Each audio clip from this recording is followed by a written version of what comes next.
कर्ण का जन्म कुंती को मिले एक वरदान स्वरूप हुआ था। जब वह कुंवारी थी, तब एक बार दुर्वासा ऋषि उनके पिता के महल में पधारे। तब कुंती ने पूरे 1 वर्ष तक ऋषि की बहुत अच्छे से सेवा की। कुंती के सेवा भाव से प्रसन्न होकर उन्होंने अपनी दिव्य दृष्टि से ये देख लिया कि पांडु से उसे संतान नहीं हो सकती, और उसे ये वरदान दिया कि वह किसी भी देवता का स्मरण करके उनसे संतान उत्पन्न कर सकती है। एक दिन उत्सुकतावश कुंवारेपन में ही कुंती ने सूर्य देव का ध्यान किया। इससे सूर्य देव प्रकट हुए और उसकी नाभि को छूकर उसके गर्भ में प्रवेश किया और अपने पुत्र को वहां मंत्रों द्वारा स्थापित किया। कालांतर में कुंती के गर्भ से ऐसा बालक उत्पन्न हुआ जो तेज में सूर्य के ही समान था, और वह कवच और कुंडल लेकर उत्पन्न हुआ था जो जन्म से ही उसके शरीर चिपके हुए थे। चूंकि वह अभी भी अविवाहित थी, इसलिए लोकलाज के डर से उसने उस पुत्र को एक बक्से में रखकर गंगाजी में बहा दिया। कर्ण गंगाजी में बहता हुआ जा रहा था कि महाराज धृष्टराज के सारथी अधिरथ और उनकी पत्नी राधा ने उसे देखा और उसे गोद ले लिया और उसका लालन पालन करने लगे। उन्होंने उसे वासुसेन नाम दिया। अपनी पालनकर्ता माता के नाम पर कर्ण को राधे के नाम से भी जाना जाता है। अपने जन्म के रहस्योद्घाटन होने और अंक का राजा बनाए जाने के पश्चात भी कर्ण ने सदैव उन्हीं को अपना माता पिता माना और अपनी मृत्यु तक सभी पुत्र धर्मों को निभाया। अंक का राजा बनाए जाने के पश्चात कर्ण का एक नाम अंगराज भी हुआ। कर्ण का प्रशिक्षण। कर्ण ने परशुराम से संपर्क किया, जो कि केवल ब्राह्मणों वर्ण को ही शिक्षा दिया करते थे, क्योंकि उनकी प्रतिज्ञा थी वो सिर्फ वेदों का ज्ञाता को ही शिक्षा देंगे। कर्ण ने स्वयं को ब्राह्मण वर्ण बताकर परशुराम से शिक्षा का आग्रह किया। परशुराम ने कर्ण का आग्रह स्वीकार किया और कर्ण को अपने समान ही युद्धकला और धनुर्विद्या में निष्णात किया। इस प्रकार कर्ण परशुराम का एक अत्यंत परिश्रमी और निपुण शिष्य बना। कर्ण को मिले विविध श्राप। कर्ण की शिक्षा अपने अंतिम चरण पर थी। एक दोपहर की बात है, गुरु परशुराम कर्ण की जंघा पर सिर रखकर विश्राम कर रहे थे। कुछ देर बाद कहीं से एक बिच्छू आया और उसकी दूसरी जंघा पर काटकर घाव बनाने लगा।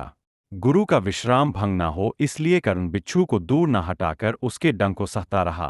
कुछ देर में गुरुजी की निद्रा टूटी और उन्होंने देखा कि कर्ण की जांघ से बहुत रक्त बह रहा है। उन्होंने कहा कि केवल किसी क्षत्रिय में ही इतनी सहनशीलता हो सकती है कि वह बिच्छू डंक को सह ले, न कि किसी ब्राह्मण में। और परशुराम जी ने उसे मिथ्या भाषण के कारण श्राप दिया कि जब भी कर्ण को उनकी दी हुई शिक्षा की सर्वाधिक आवश्यकता होगी, उस दिन वह उसके काम नहीं आएगी। कर्ण, जो कि स्वयं यह नहीं जानता था कि वह किस वंश से है, ने अपने गुरु से क्षमा मांगी और कहा कि उसके स्थान पर यदि कोई और शिष्य भी होता तो वो भी यही करता। यद्यपि कर्ण को क्रोधवश श्राप देने पर उन्हें ग्लानि हुई, पर वे अपना श्राप वापस नहीं ले सकते थे। तब उन्होंने कर्ण को अपना विजय नामक धनुष प्रदान किया और उसे ये आशीर्वाद दिया कि उसे वह वस्तु मिलेगी जिसे वह सर्वाधिक चाहता है। लोककथाओं में माना जाता है कि बिच्छू के रूप में स्वयं इंद्र थे, जो उसकी वास्तविक क्षत्रिय पहचान को उजागर करना चाहते थे। परशुराम जी के आश्रम से जाने के पश्चात कर्ण कुछ समय तक भटकता रहा। इस दौरान वह शब्दभेदी विद्या सीख रहा था। अभ्यास के दौरान उसने एक गाय के बछड़े को कोई वन्य पशु समझ लिया और उस पर शब्दभेदी बाण चला दिया और बछड़ा मारा गया। तब उस गाय के स्वामी ब्राह्मण ने कर्ण को श्राप दिया कि जिस प्रकार उसने एक असहाय पशु को मारा है, वैसे ही एक दिन वह भी मारा जाएगा, जब वह सबसे अधिक असहाय होगा और जब उसका सारा ध्यान अपने शत्रु से कहीं अलग किसी और काम पर होगा। दुर्योधन से मित्रता और अंगराज। गुरु द्रोणाचार्य ने अपने शिष्यों की शिक्षा पूरी होने पर हस्तिनापुर में एक रंगभूमि का आयोजन करवाया। रंगभूमि में अर्जुन विशेष धनुर्विद्या युक्त शिष्य प्रमाणित हुआ। तभी कर्ण रंगभूमि में आया और अर्जुन को द्वंद्व युद्ध के लिए ललकारा।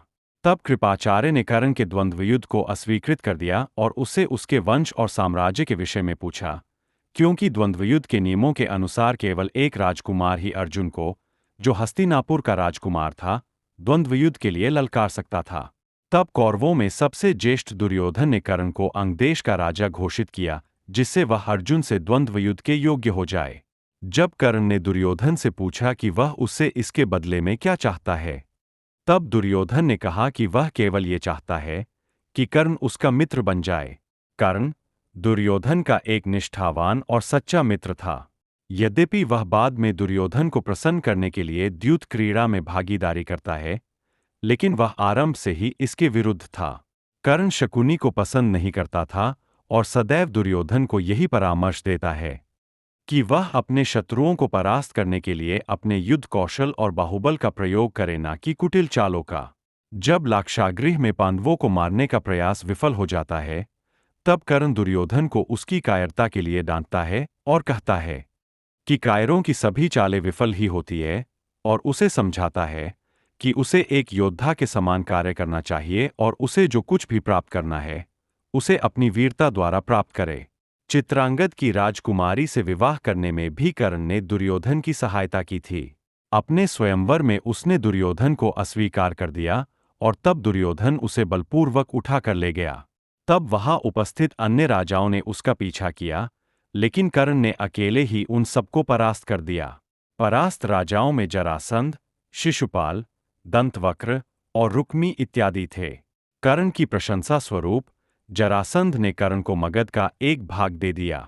भीम ने बाद में श्री कृष्ण की सहायता से जरासंध को परास्त किया, लेकिन उससे बहुत पहले कर्ण ने उसे अकेले परास्त किया था। कर्ण ही ने जरासंध की इस दुर्बलता को उजागर किया था कि उसकी मृत्यु केवल उसके धड़ को पैरों से चीर कर 2 टुकड़ों में बांटकर हो सकती है।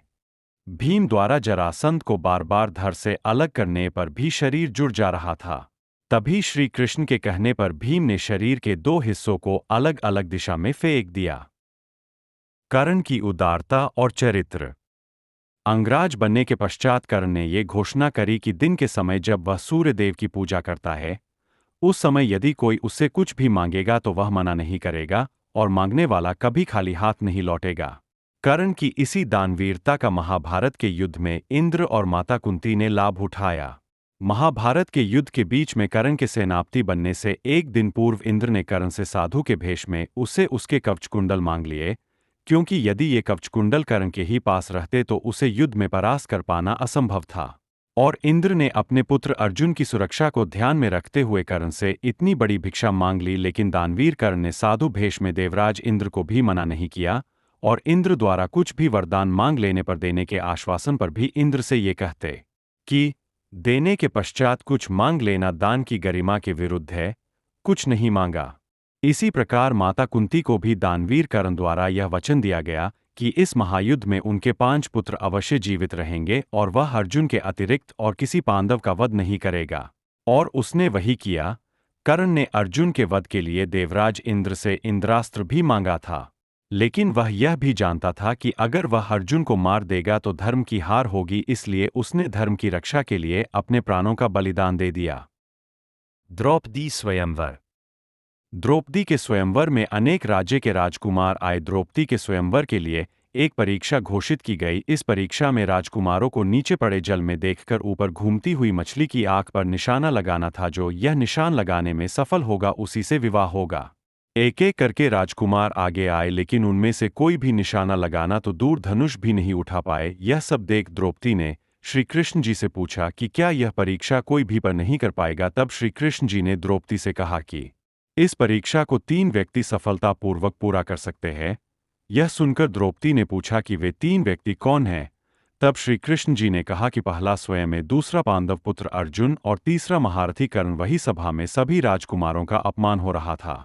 दुर्योधन का अपमान देखकर महारथी कर्ण अपने आप को रोक नहीं पाए और स्वयं उसे परीक्षा को पूरा करने के लिए खड़े हो गए। और जी धनुष को कोई भी राजकुमार उठा नहीं पा रहा था, उसे धनुष को कर्ण बहुत आसानी से उठा लिया और धनुष और बाण लेकर लक्ष्य की तरफ बढ़ रहा था। जब वह निशाना लगाने के लिए तैयार हुआ तभी द्रौपदी ने कर्ण को रोका और कहा कि वह सूत पुत्र से विवाह नहीं करेगी, जिसके कारण कर्ण का पूरी सभा के सामने अपमान हुआ, जिस कारण क्रोधित हो गया और उसने कहा कि अगर वह परीक्षा सफल नहीं कर पाया तो कोई भी नहीं कर पाएगा। बाद में यह परीक्षा श्री कृष्ण जी के कहने पर आम लोगों के लिए भी खोल कर दी गई, जिसे बाद में ब्राह्मण का वेश धारण किए हुए पांडव पुत्र अर्जुन ने मछली की आंख पर निशाना लगा एक परीक्षा को सफलतापूर्वक पूरा किया और द्रौपदी से विवाह किया। Part 2 Coming soon।